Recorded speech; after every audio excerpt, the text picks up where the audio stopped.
we continue the Git commands topic. This time we will focus on the commands that will allow us to change, delete, or restore something.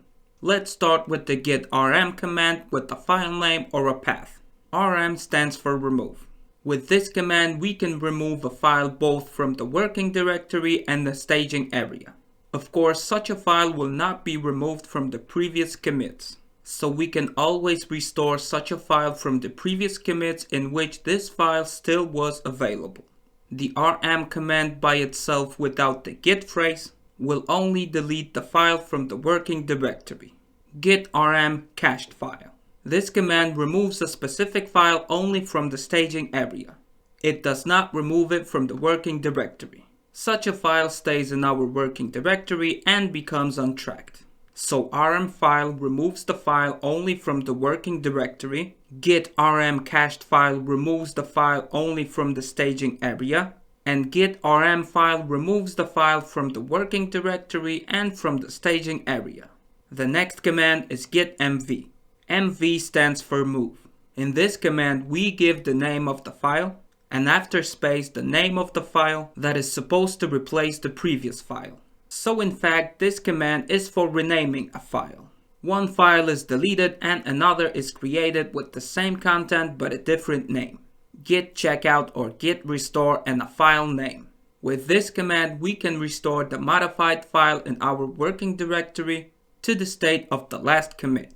If the version of the file in our working directory differs from the one in the staging area, the file from the working directory is removed and the version of this file from the staging area is inserted in its place. If there are currently no changes in the staging area, the file version from the latest commit will be restored to the working directory.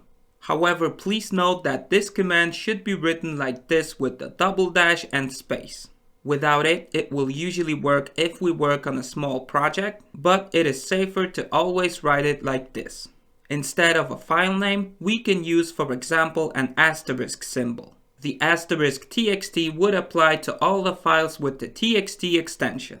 If we have any current uncommitted changes in our staging area, but we don't want to restore this version from the working directory, we can add head in our command, thanks to which we will restore the files saved in the last commit to our working directory. I just want to mention that thanks to this command and indicating the hash number, can be the short one, of a specific commit, you can restore the entire working directory from the staging area of that specific commit. We also have a command like git reset or git reset head that removes the files from our staging area. Files are still tracked and remain in the working directory, but are removed from the staging area. So we are actually resetting our staging area. We restore its state from the previous commit. We can also indicate one or several files that this command should apply to. We can as well use the head indicator, which is easier to be more specific and can be much more useful in some bigger projects. Git reset and git reset head do the same. They reset our staging area. Alternatively, we can point to a file, several files, or a folder that we want to reset. If you just want to indicate a file, you should use a double dash and space.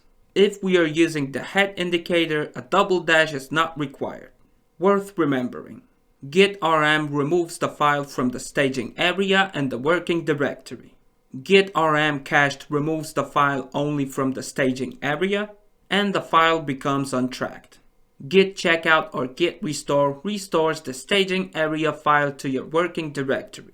If there are no up-to-date changes in the staging area, it rolls back the file version from the last commit.